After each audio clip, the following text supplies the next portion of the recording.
Today's episode is going to be a little different. You know that Solving for Joy is a podcast about joy, about meaning, alignment, and delight.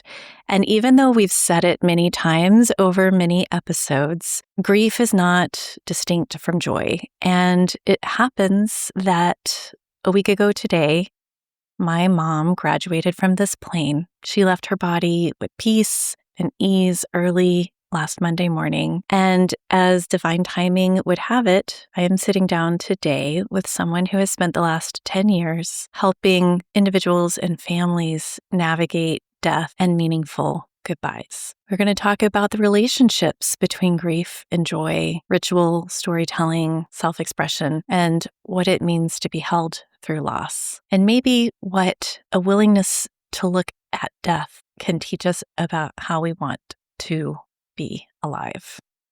You're listening to Solving for Joy. I'm your host, Dr. Chrissie, a multi-boarded integrative physician and professional certified life and career coach. This podcast is about joy, what it means, how we find it, and the creative ways people are solving for it in their own lives. I'm so glad you're here. For those of you listening, this is Madison Kuebler, who is a death care specialist and death doula with a decade of experience helping families navigate death and those meaningful goodbyes. She also happens to be a theater artist, director, and soundscape designer in Denver with a special passion for telling stories for and by the LGBTQIA+ community.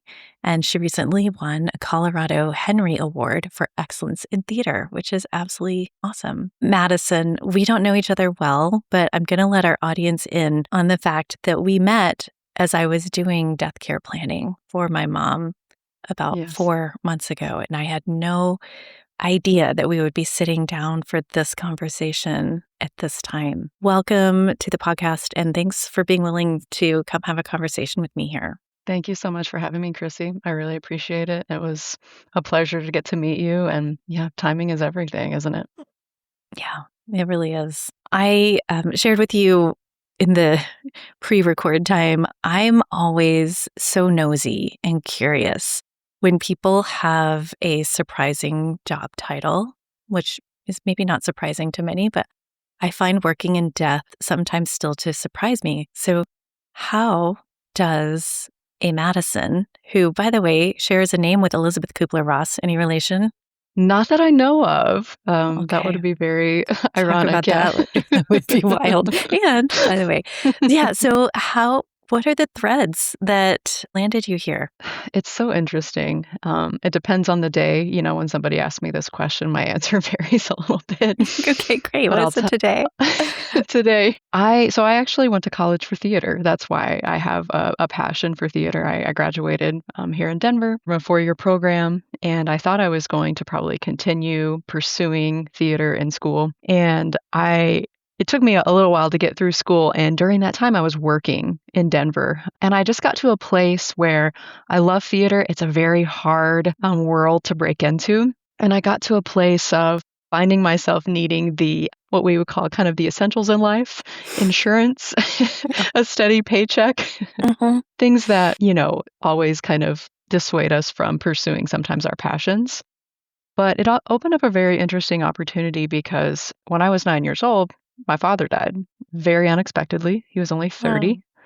And I'd always been morbidly curious, I would say, about this world of care and funeral directing or, cemeteries. I don't know. I just always been that kind of like odd, macabre little kid who every time we drove by a cemetery, I'd say, oh, what's that? What's in there? Can I go look? Yeah. So it was always at the forefront of my life. And so when I decided I was going to make a little bit of a career change and kind of look for something a little bit more stable in that moment, actually advanced planning came up.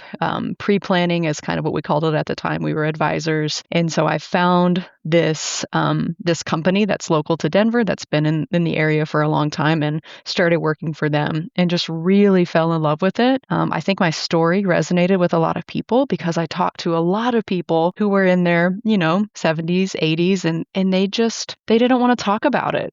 They said, I don't want to talk about this. This isn't fun to talk about, which I totally understand. But I said, please, let's please talk about it. And so I shared my story, not in the sense of trying to guilt anyone, but just trying to show that that's reality sometimes, is sometimes unexpected things happen. And it's a thing that has shaped the person that I am today. And so that's how I got started in the work, is just kind of not a fluke. I was looking for something meaningful, but wasn't necessarily looking for this work. And as soon as I found it, it just made sense. I did that for about 5 years. And then about 5 years ago, actually during COVID, when it was at its height, I decided to make the switch over from pre-planning to what we call in the business like at need. So I became a funeral director. I decided I wanted to learn the other side of the business, where I was sitting down with families and on their worst day. A lot of them not planned, some of them were, and the stark differences and seeing that, but really showing them the way and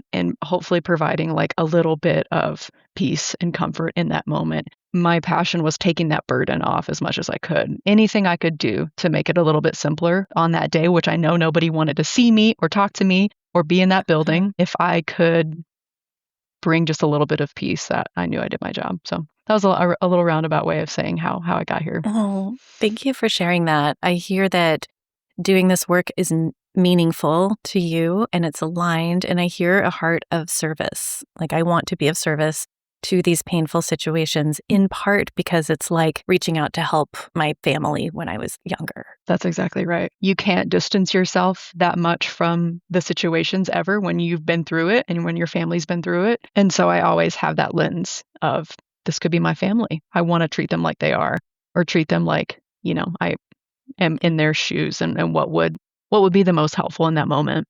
Yeah. As a physician and as somebody who has worked a lot on how to be deeply present with people as a coach as well, I really honor and compliment the work of presence that death professionals cultivate. There was a transport professional who came to pick my mom up last week, and they just did such a beautiful job with their body language, with the, enough, not too much words, with deferential, with reverence. Like, this is something that has obviously been modeled and taught and practiced and cultivated. And I just really feel like naming that and thanking all of the death professionals out there who embody that skill. I think that means a lot. It can sometimes be something that's a little hidden. The what we do is a little behind the scenes, Right. and so it's supposed to be invisible. If you're successful, right. People don't even notice. Right? That's right. I say that all the time. I totally agree. But I'm glad you had a good experience with the transport person, and it's the little things, right?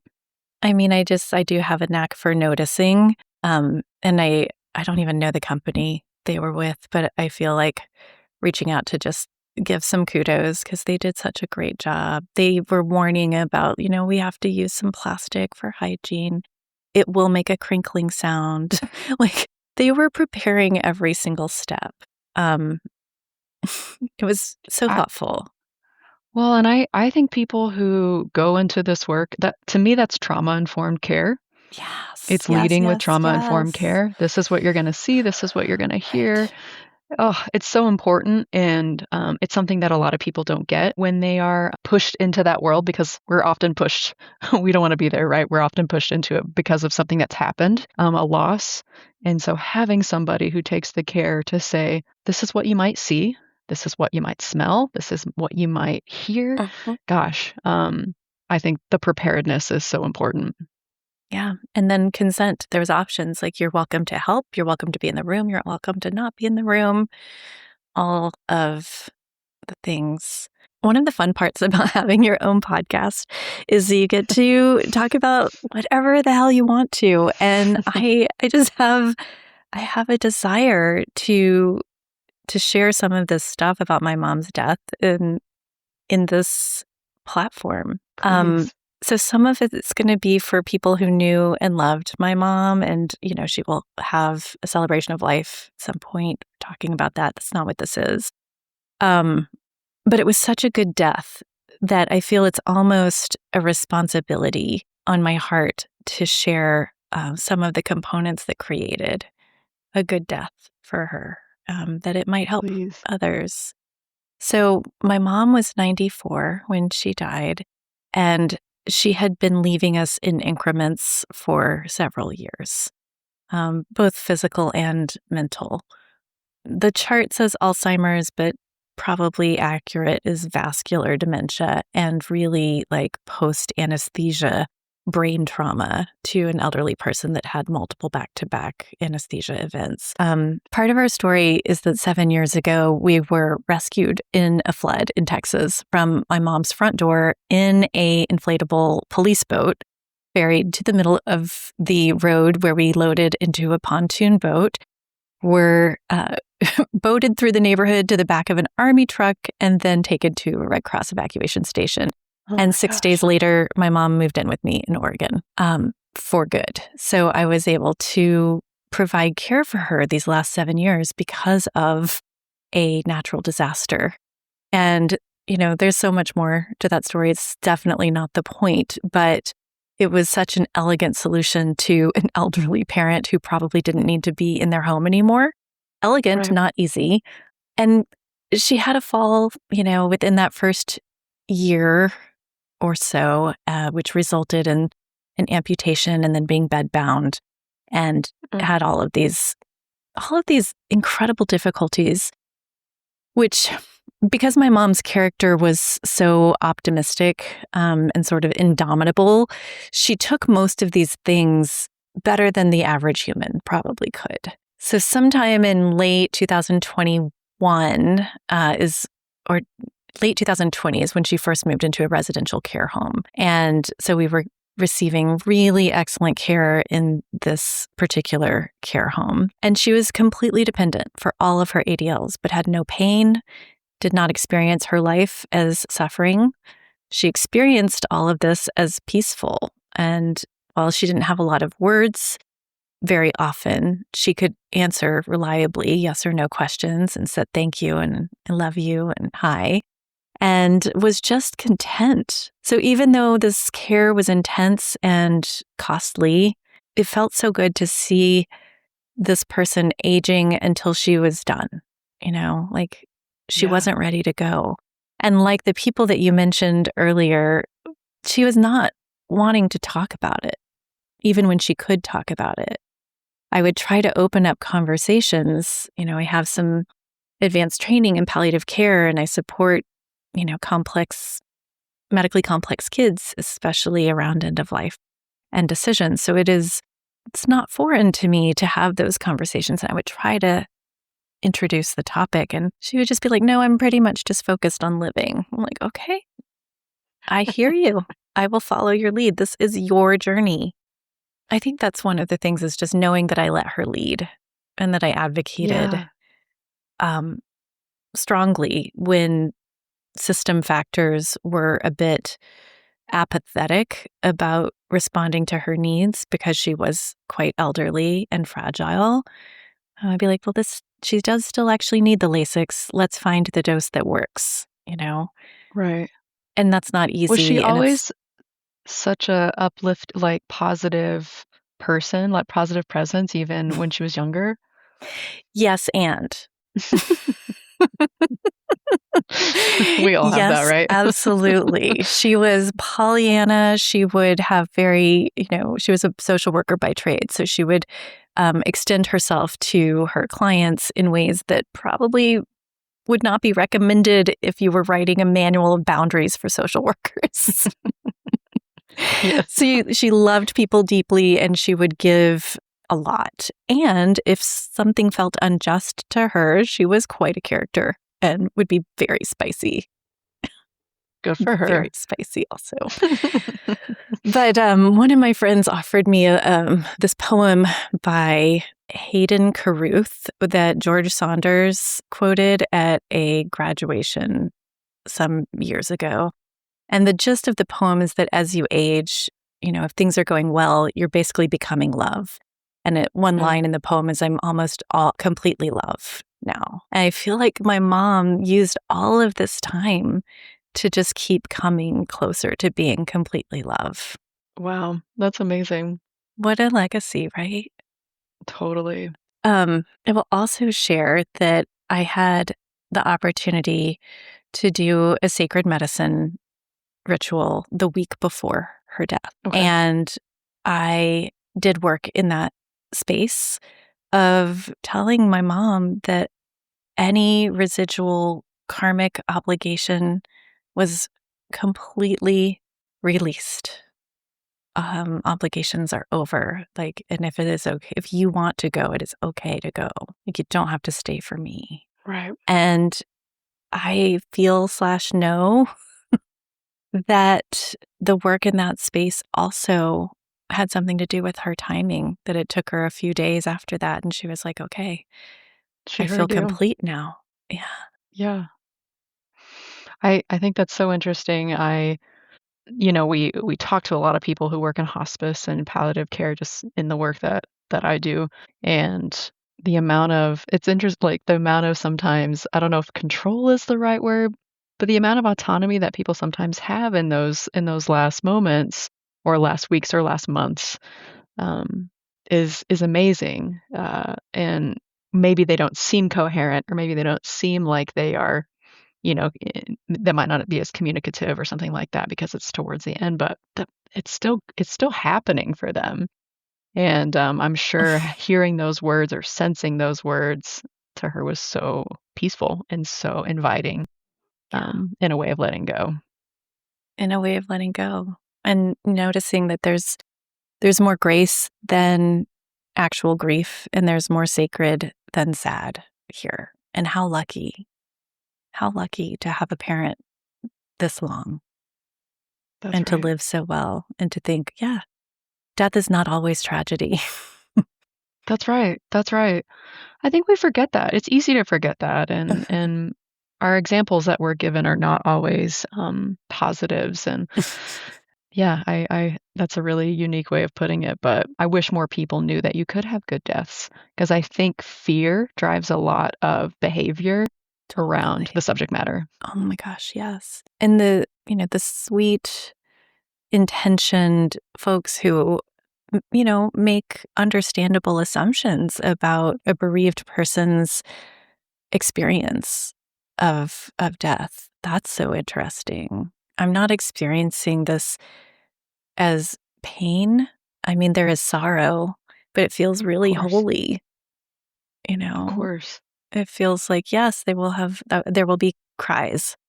I wouldn't be surprised if I was moved to tears just talking about it today, but they're holy tears. They're not like, they're different. And I keep looking for that swallow you up kind of grief. Like, oh, isn't that supposed to be what happens? And it's just not what's true for me in this moment. Right. And who knows, like down the road, it could show up as something different. Absolutely. Yes. It could show up in 5 years. It could show up in 10, like all of the above. Grief is the least linear thing that exists probably in the entire world. Yes. Speaking of Elizabeth Kuebler-Ross, we got to go back and remind her. And see if I'm related to her. It's not so orderly. It's not so linear. It's not so orderly. There's not a process that everybody goes through. That's right. That's right. And I think it's important for people to remember that and give themselves some grace. I've had, experiences in the arrangement rooms when I don't work in person anymore, but when I did work in person with families, they would say, I'm angry in this moment, or I'm happy that they're not, they had different, and in that moment, that was what was right. And I never wanted to say, well, are you okay? Like of course they're not okay. Like it, and so I think that's just a really important part of the grief process, just being in it and also having the people around you. It's probably hard for people to conceptualize maybe having a peace around it, but it's totally part of it and it's okay. And it's possible. Yeah, the analogy that came up for me around my mom's passing was, people come to the hospital with a birth plan and they come to their death maybe with a death plan. Like they may or may not happen the way that you planned them, right? I came to the hospital with a birth plan and I ended up with a C-section and all the interventions. that you could have. My mom basically had like a natural, instead of a natural birth, she had a natural death, like unassisted. Right. And she just slipped away in the, early hours between cares, having been completely at baseline all night. I love that the relational analogy between birth and death because they are very similar. We labor to come into the world, we Yes. labor to leave the world. There's so many similarities. So having that plan, I like that you said you can have a plan and Yes. you can be set on how you want it to go, but because we live in this world, we know that those plans are always subject to Yes. change. We make plans and the universe chuckles. That's right. That's right. But it sounds like your mom Mhm. got to go out the way she wanted, which is kind of the best case scenario, right? It really was. I want to share with you and with our listeners today, too, that it felt really important to me and my wife, Sue, who was just like a daughter to mom, um, to sit with her body for a long time. Mm. And we did this also when my brother died. I wasn't able to do it with my dad, and she wasn't able to do it with her dad. But with my mom, we spent 8 hours with her body, and I could have gone longer. Like Yeah, it felt so right. I just don't have another word besides right, to be there. And, I brought sacred objects and burned sage and rattled things and played music that is like what I would want around my ethereal self as it was finding its way, and talked about Poa practice and the Tibetan Book of Living and Dying and practices that might help. I do believe personally that the soul hovers for quite a while around the hmm station of the body as it's doing whatever souls do as they separate. But we just, touched her, held her heart and kissed her head and forehead to forehead. And I mean, there was just nothing, it felt like nothing macabre about it. It just felt like simple and beautiful to spend the last few hours with this body that gave me life and that's right. cared for me all these I think it's years. one of the most natural things we can do as society, like in the last, I would say 100 years or so, just like as we've industrialized and changed the way that we do things, we've taken Yeah. that away from people. So when we call on it and we're comfortable in it, which is a thing I think that like taking away the dying in the home process has given us is uncomfortability with being around a dead human body. But it's Mhm. so beautiful and it's so once you are there, it feels like the most normal thing in the world to me. And I know I'm I know I'm speaking from a place of where I came from. Like, um, but I love that you got to do that with your mom and and be with, like you said, her vessel that carried mhm. you. Like that's amazing. That's really, really sacred and special. I did the same thing with my grandmother who passed a few years back. I don't know if she would have liked it. Fair.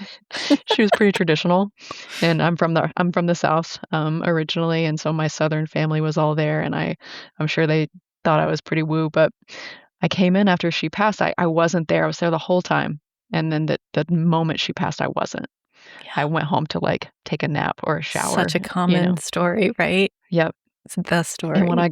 I got back, she had just gone, and and I said, okay, well, I want to do something, and anybody who'd like to participate is welcome, but there's no pressure, like giving people this option, right? Because it's can be scary to people who aren't used to it.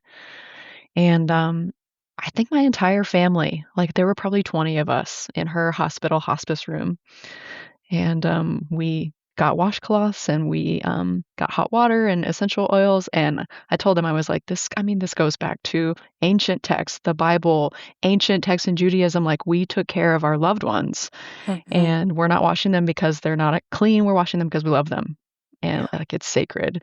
And so we Mhm. washed, and I could see the hesitancy that some of my family members had wash away. As soon as they started touching our grandmother, their mother, and doing this washing and this ritual, and we anointed her with oils and just Mm. talked to her like you said.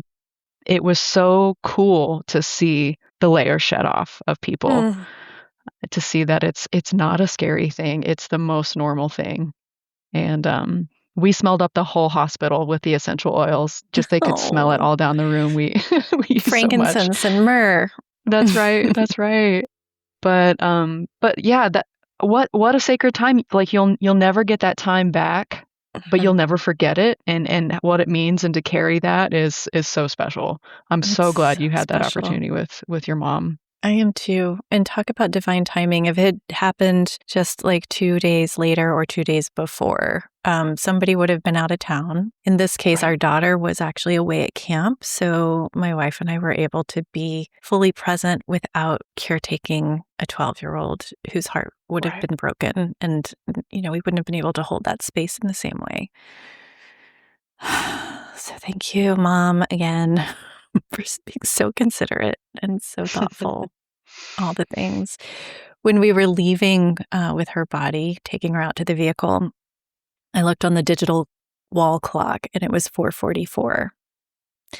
And I don't know if you have ever used a pager because you're a couple decades younger than me. But in the olden times when we had pagers, sometimes we would text each other 143, which meant I love you.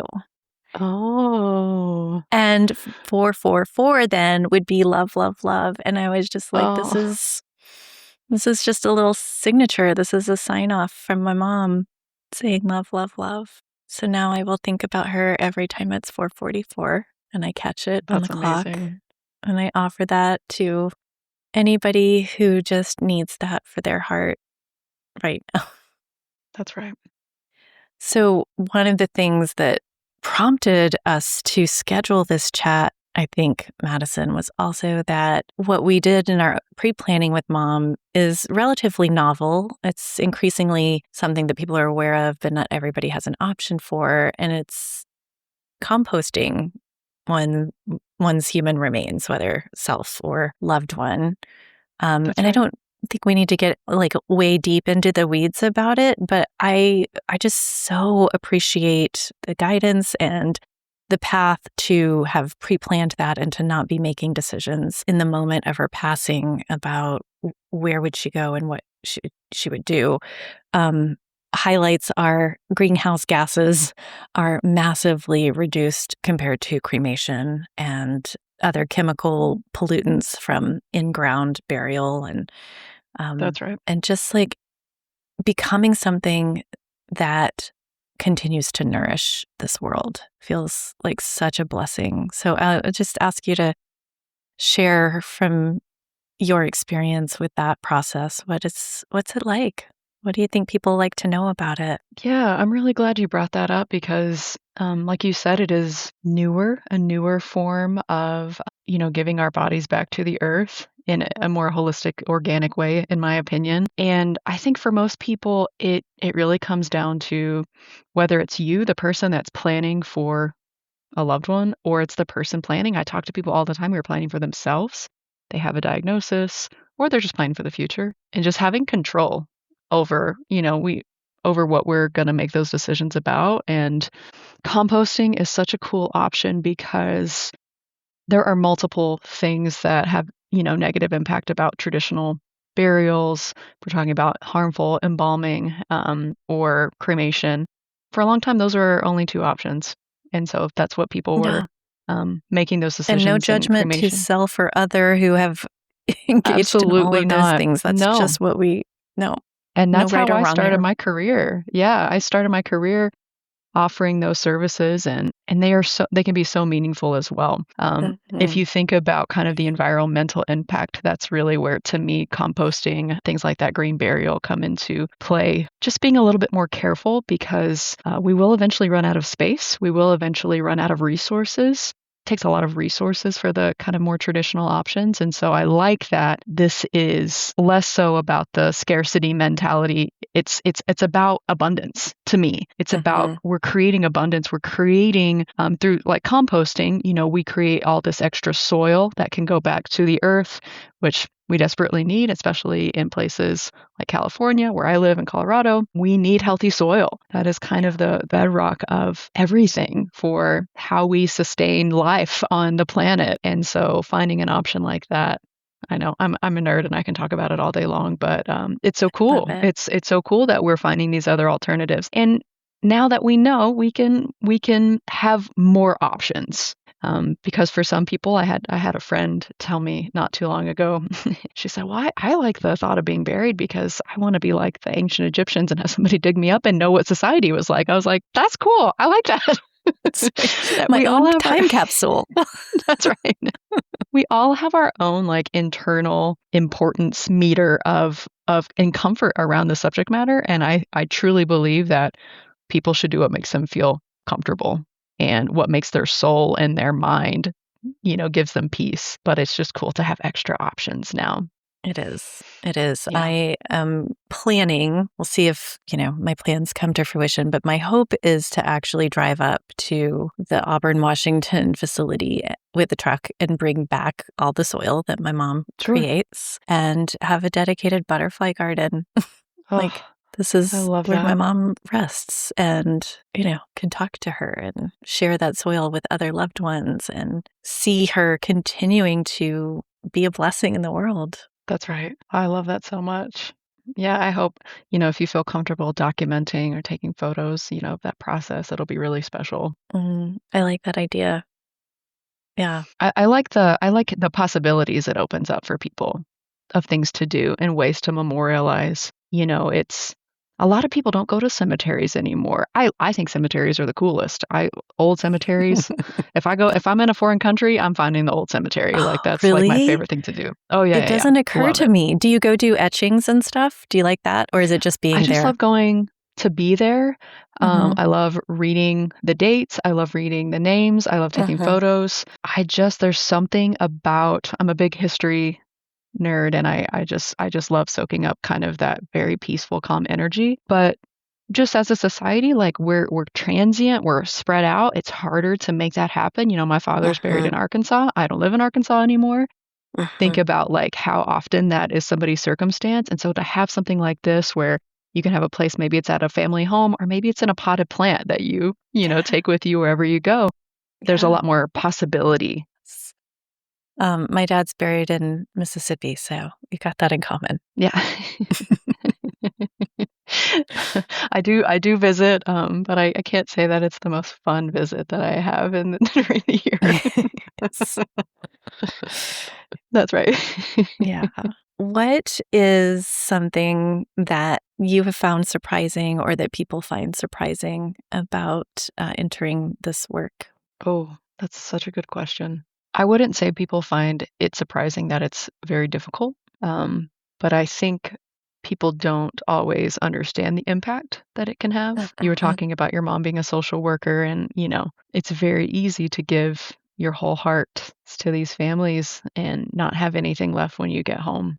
Mhm. And I talk to a lot of people who are either they're going to mortuary school or they're looking at, a career in funeral service, funeral directing, something like that, which is, this is a required field in order to be in this line of work. Even with green options, it's still very heavily regulated. We must have licenses and things like that. And so it's an important step, even if you want to be in the green spaces.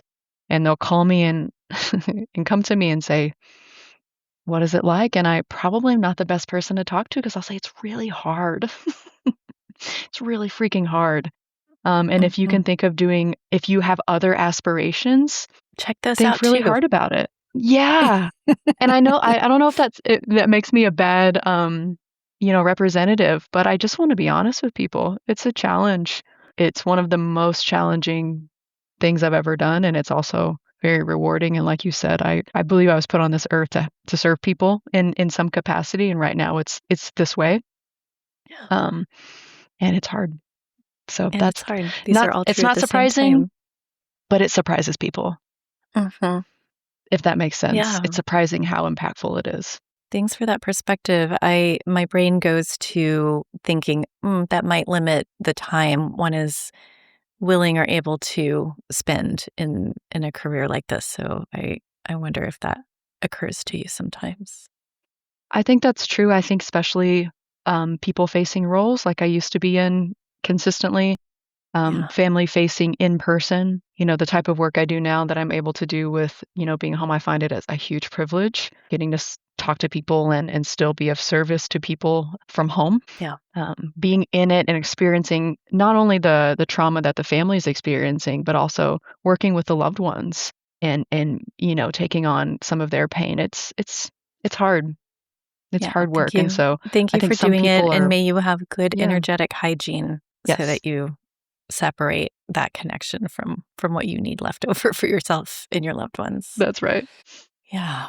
Um, what do you think makes for a meaningful goodbye? Is there something, that thematically stands out to helping people when they are creating a meaningful goodbye? I think it's so personal to every individual. But to me, the word that comes up when you say that is essence, Mm. like bringing the essence of the person forward. If you think about, what's important to you while you're here on this earth, and I want that to be shown in some capacity when it Yeah. comes to remembering me. And I don't believe that everybody needs a service necessarily. I don't believe that everyone needs like kind of the traditional church or temple or anything like that, space to hold it in, but ritual. I believe in Yeah. ritual. And ritual can look like sitting around your dining room table, but it's Yeah. intentional. But finding that Yeah. essence, telling stories about your loved one and making sure that they are present with you. And that it's that like momentary thought of like, gosh, they would love to be here. They'd love to Yeah. like Yeah. be here with us right now. That to Yeah. me is what makes a meaningful goodbye. I'm thinking about, the rituals in my immediate family's deaths. So a friend who was like a brother died by suicide in 2015. And we had two ceremonies. One was a small one in Oregon, and one was a larger one months later in Texas. And I think the smaller one in Oregon around our kitchen table was actually the one that felt the realest to me. Yeah. And for my mom's, what I'm realizing is that I'm going to invite everybody to wear purple. Love that. And we'll probably eat some of her favorite foods and then kind of hold it like a Quaker meeting and let people just take turns standing up and sharing when the spirit moves them. Yeah. She was not Quaker, but I like that. I do too. I do too, because you're embodying this like sense of like it's a peaceful type of ritual, but it's also, it seems like very appropriate to what your mom would have liked to possibly be a part of as well. Yeah, ritual's so interesting because we have, I think, a very limited idea, like I said earlier, about what it looks like, but it can look like sitting at our kitchen table, It can look like being just lighting a alone. candle. That's right.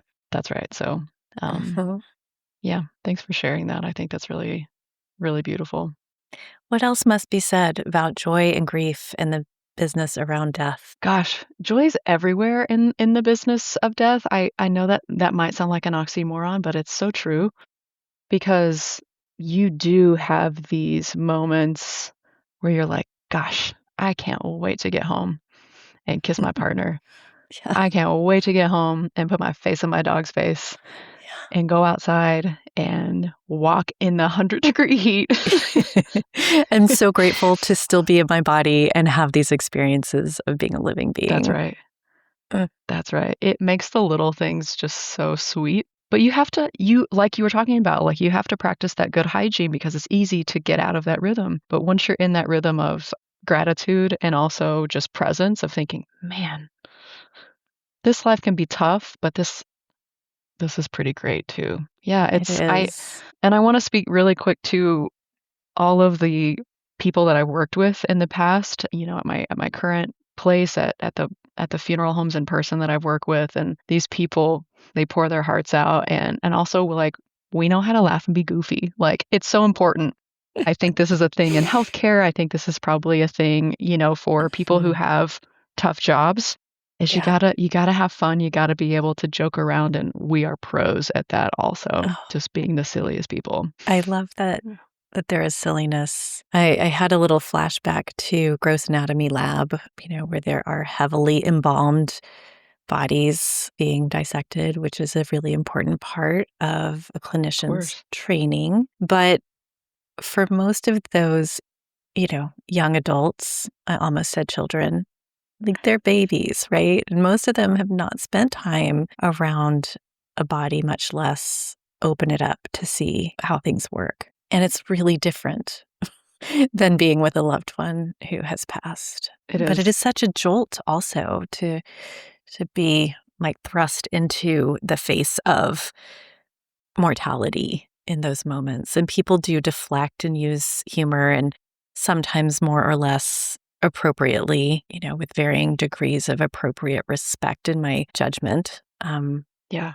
And I hope that continues to get really clear attention from those who hold that space for learners. My mom really wanted to donate her body to science, but Texas to Oregon paperwork, it was just like, I'm sorry, this is actually going to happen this way, Mom. Yeah. And I know you don't mind anymore. I know that she's been telling me since I was probably 7, I don't care what you do with my body because I won't be there anymore.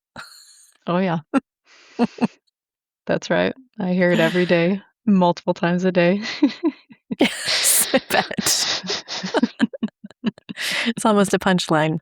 Well, you talk about joy, in passing. I don't know if you've experienced this yet, but there is almost like sometimes you're so exhausted in the moment of you've just experienced this loss. You're so exhausted. You haven't slept. Your brain's not working on full capacity because you have grief brain.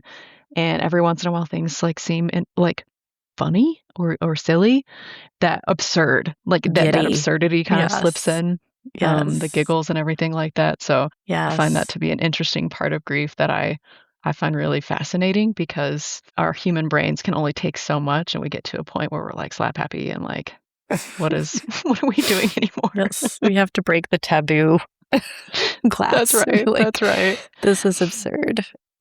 That's There are right. definitely moments like that with my brother, for sure. Like, this is what we're doing. Okay. This is what we're doing. Okay.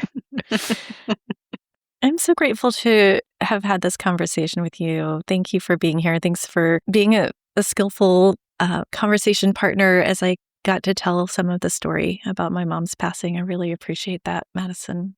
Thank you for sharing it. I felt really lucky to get to be in this space with you while you spoke about your mom. Thank you so much for this, and thanks for having me. Thank you so much for being with us today for this conversation. And thank you to the hundreds of people who have reached out and sent messages of care during this time after my mom's passing. It means so much to be able to share it with you and to share a little bit about her with you all today, and the legacy that I'm so proud to be a part of. If you would like to learn more about human composting, we will leave some information in the show notes about that. In the meantime, keep solving for joy, be well, and we'll see you next time.